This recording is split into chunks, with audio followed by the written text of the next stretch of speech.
গতকাল ভোটের প্রচারে ডায়মন্ড হারবারে মিছিল করেন সিপিআইএম মনোনীত প্রার্থী ডক্টর ফুয়াদ হালিম। মিছিলটি শুরু হয় diamond Harbour super speciality hospital থেকে এবং শেষ হয় ডায়মন্ড হারবার জেটিঘাটে। মিছিলে সিপিআইএম সমর্থকের সংখ্যা ছিল চোখে পড়ার মতো।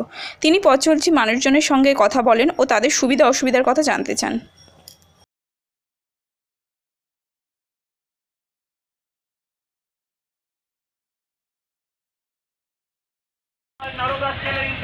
টাকা এখনো ফেরত হয়নি, আমানতকারীরা হাহাকার করছে আর বিজেপির সাথে তৃণমূল কংগ্রেসের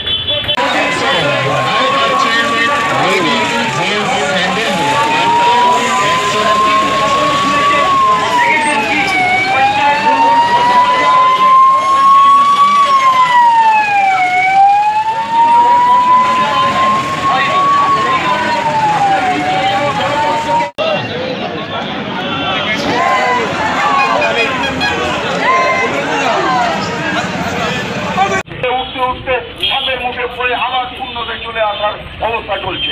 মানুষ কখনো প্রত্যাশা করছে সে হয়তো লুট হয়ে যাওয়া টাকা ফেরত পাবে, ভাবছে তারা আমাদের একদম পুরোনো লোক। চলে আসুন। হ্যাঁ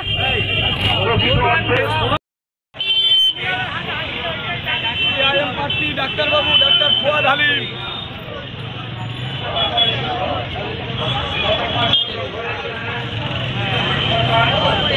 ডায়মন্ড হারবার থেকে ক্যামেরায় অভিক দাস ময়রার সাথে সুজিত দলপতির রিপোর্ট, আমার বাংলা।